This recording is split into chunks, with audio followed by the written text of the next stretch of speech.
You should find other black lesbians, other lesbians of color, and make a place where you can feel safe. Right? Even if there are 2 of you, 3 of you, 6 of you, make it. Do it.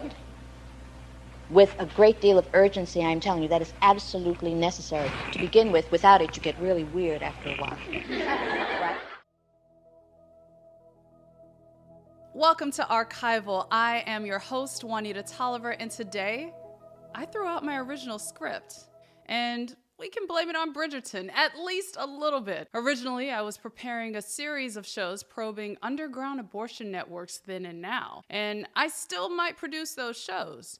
But while I was taking a break from that research, I watched season 4 of Bridgerton and was struck by the theme of decades-long friendships and how they are some of the most invaluable, enduring, supportive relationships. Listen to how Adjoa Ado and Golda Roosevelt, aka Lady Danbury and Queen Charlotte, describe their dynamic on the show. The show absolutely celebrates the place of those long-term friendships. We all know that they are gold, and if you get them in your life, they will just see you through, sustain you everything. through your whole life. Yeah. I feel most joyful, most relaxed when I'm hanging out with other women whom I love, respect, and adore. Women who pour into me when they have no idea that I need it. Women who spend hours laughing and crying and talking with me, and who understand me even when I don't have the words. In my book, A More Perfect Party, The Night Shirley Chisholm and Diane Carroll Reshaped Politics, I explored the connections and friendships between women in politics and pop culture. And in chapter 8, I described it like this. Sisterhood is both a balm and a source of power. It is the protective covering that aids in one's healing, providing even the slightest respite amid trauma. It's the reassurance that someone will be there to support you when you take a risk. It's also the verbal backup in a room full of men who are attempting to interrupt you. And it's the visible loyalty and partnership that can drive political action. Outside of the realm of politics and in daily life, sisterhood and friendship among women delivers a degree of support that I never take for granted. I felt it on my birthday a few years ago when I told my friends that I was writing a book. Actually, let's be real, I whispered it. I could barely say the statement because I felt so fragile and vulnerable. And in my moment of vulnerability, my friends cheered for me. They celebrated me for even committing to the act. And then they stood with me as I wrote the book. Some of them read first drafts that were rough. And one of them was even a creative coach. They were with me on the journey. And remembering all of this, I was motivated to explore friendships between women in history. I wanted to review the archives that captured their dynamics, how they supported each other, amplified each other, and comforted each other. These relationships are important because they are the essence of community and safety. And exploring how women have made each other feel safe across time feels like a balm. The next few episodes will feature the Sisterhood archives. And today, we'll start with Audre Lorde and Pat Parker's friendship through the lens of the letters they wrote to each other from 1974 to 1989 that are featured in the book Sister Love. This is Archival. I can't remember specifically how sister love came into my life, but I'm certain that a Black woman told me about it. It could have been my older sister, Diana, who was the first writer in my family and a bookseller and poet in Memphis, Tennessee. It could have been one of my intelligent friends like Tamisha or Candace, who sends me books that touch their soul. But these letters are a swirl of vulnerable moments, goofy delights, and nudges of tough love that only a close friend could deliver with next to no stinging sentiment in their delivery or the reception.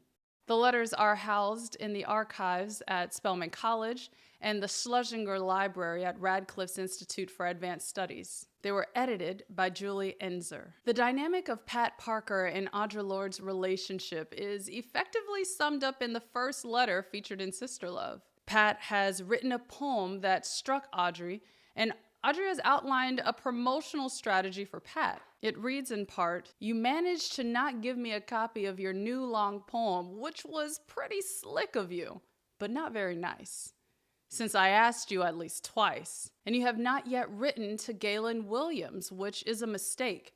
Get it together, lady." Of course, it's not really important on the cosmic scale of things. We both know it. But like every other kind of grease, it helps to keep the kinks at least manageable. And I know you know what I mean.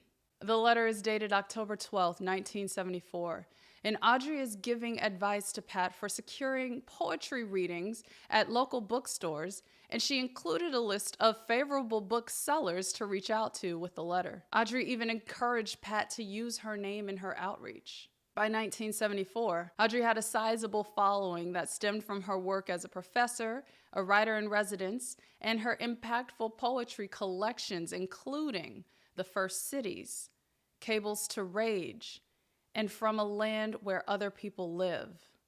She was an established National Book Award nominee, and she spent a considerable amount of time amplifying writers through Kitchen Table, Women of Color Press. Thus, she was even able to offer such sage advice to Pat. Audre also had access to contacts like Galen Williams, the director of the Poetry Center at the 92nd Y at the time, who was willing to help Audre and, based on this letter, help Pat by way of proxy. For Pat, the early 1970s represented life transitions as she moved to Oakland, California, published her first poetry collections, Child of Myself and Pit Stop, and began to solidify her career as a poet and activist. At the time, she was an out lesbian, a mother, a divorcee, and a survivor of domestic violence. Interestingly, Pat wrote in an April 1975 letter that her first ex-husband, Ed Bullins, Minister of Culture for the Black Panther Party and playwright, didn't know that she was a lesbian until 1974. Pat's work was evocative and painted vivid pictures, and the long poem that Audre mentioned in the October 1974 letter could have been Woman Slaughter, a heartbreaking poem about Pat's older sister Shirley and her murderer, her husband. Take a listen to an excerpt of Woman Slaughter. I used to be fearful of phone calls in the night, never in the day. Death, like the vampire, fears the sun, never in the day. Hello, Patty? Hey, big sister, what's happening? How's the kids? Patty, Jonesy shot Shirley. She didn't make it. Hello, hello, Death? Don't you know it's daytime? The sun is much too bright today. Hello, hello, Death? You made a mistake, came here too soon again. 5 months, Death. My sisters and I just met in celebration of you. We came, the 4 strong daughters of Buster Cooks, and buried him. We came, the 4 strong daughters of Buster Cooks, and took care of his widow. We came, the 4 strong daughters of Buster Cooks, and shook hands with his friends. We came, the 4 strong daughters of Buster Cooks, and picked the right flowers. We came, the 4 strong daughters of Buster Cooks, walked tall and celebrated you. Now, if this is the poem that Audre was writing about, then I understand why she asked for it 3 times, even in its draft form. Pat's pain was palpable and relatable, effectively trademark Pat Parker. And I like to think that Audre's promotion of Pat's writing and her advice in reaching an expanded audience was a natural part of their relationship that was rooted in a mutual respect and admiration. But in reading this first letter, I'm bothered by the fact that I still had no idea how Pat and Audre met. More on that in just a second. It isn't until the editor's note at the end of the collection of archival letters that Julie Enzer wrote, quote, "Parker and Lorde met first in 1969 when Lorde was on a book tour on the West Coast. Wendy Caden, a graphic artist and member of the Women's Press Collective, introduced the 2 women. Lorde was 35 years old and Parker was 25 years old. And this is why I take every introduction from a friend seriously. It's also why I read every author's note and editor's note, because there are nuggets there. This context makes the dynamic between Audre and Pat even more engaging and fun on a professional level and a personal level too. Audre Lorde effectively represented possibility to Pat Parker. And Pat Parker probably appeared to be well ahead of the curve and talented beyond her years to Audre Lorde. That vulnerability and personal possibility was featured in a letter from Pat dated July 25th, 1975. Pat was traveling on a tour and used the letter to describe her experiences traveling with her lover, learning to be less casual and expressing musings to reporters that she didn't actually want printed, and sharing her desire and fear about going back to school. Pat wrote, quote, "The idea of going back to school scares me. I haven't been in school for about 10 years. I worry about acquiring good study habits. I worry even more about listening to 17 and 18-year-olds telling me about the world." Pat also wrote about coming out to her mother during that trip in a stop in Houston, Texas. She wrote, quote, "It took me 3 days to get up the nerve. And when I tell her, all she says is, 'Well, as long as you're happy, it's all right with me.'"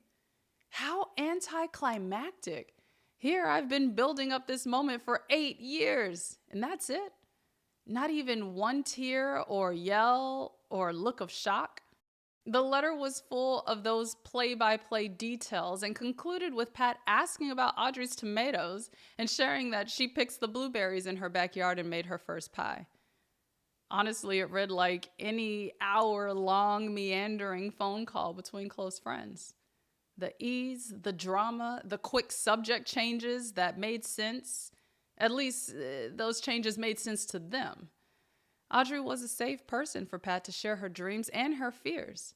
And ever the encouraging professor, Audre filled her response letter with encouragement, writing, quote, "I think it's marvelous about you in college, and you'll love it, I think, and you'll get past the garbage and Mickey Mouse.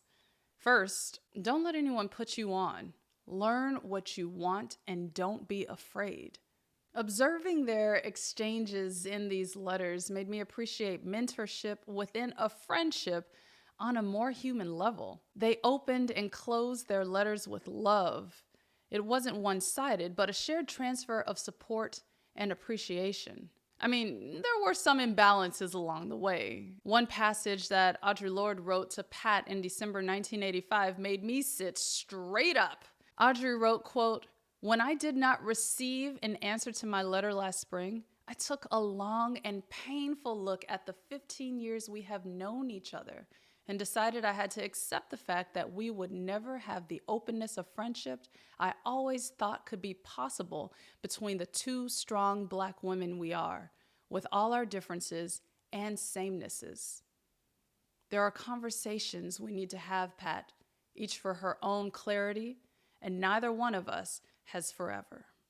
This line jolted me straight up because this was a confrontation rooted in a desire for reciprocity in a friendship. And Audre wanted more from Pat, and she was asking for it directly. I was slightly confused about what Audre meant by openness of friendship, though, because these babes had been open. I mean, there was the time Pat wrote about being unfaithful in her relationship and the bruises it left on her and her partner. So maybe we have different definitions of openness. Maybe I need more context here.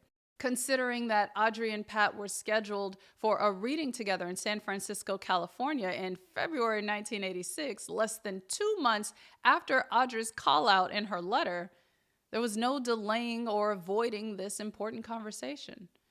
And things must have gone well because Pat's next letter was written just after Audre had left San Francisco, and the tone was buoyant. All in all, this is an example of healthy conflict in a friendship that both people value to the point where they want resolution.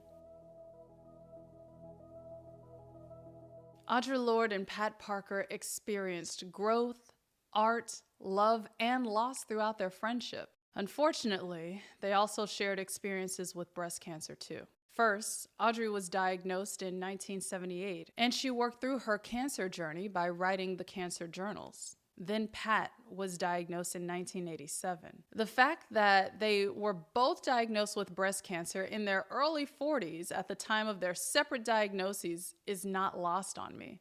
I think it presents another parallel experience where Pat saw the possibility of a future and a life after cancer, as Audre was surviving her diagnosis. Ever the sister love and mentor, Audre offered Pat reassurance about her choices related to her cancer treatment, including her choice to have chemotherapy. Audre wrote in all caps, "Any decision we make about our own bodies after considering facts is the right decision." She had, in fact, been there before. Audre listed questions that Pat should ask her doctors and recommended medications to counteract the effects of chemotherapy. She also modeled how cancer didn't stop her life or her work, and Pat took it to heart. In between their treatments, both women traveled the world. They loved their partners and their children, and they wrote. Audre reminded Pat that even in writing their letters, they were living. On February 6, 1988, Audre wrote, quote, "The fact we're writing these letters to each other is a triumph, Pat. I feel it, and I want you to feel it too.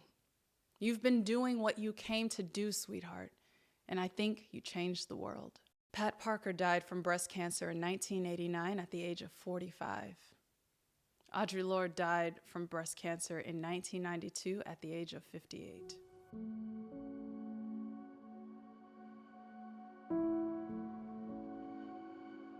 Before we close out this episode, I want to share some of the research that nearly got left on the cutting room floor. It's time for my favorite segment, One Last Nugget.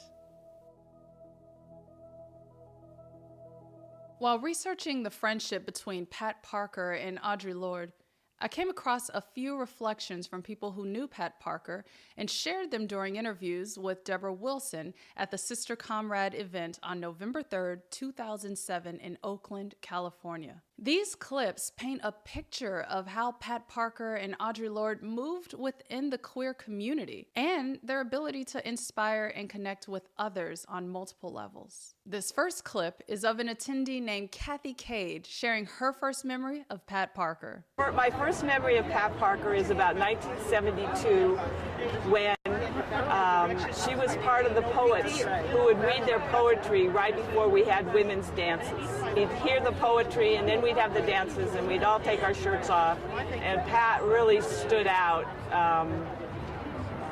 as a wonderful poet and a strong woman.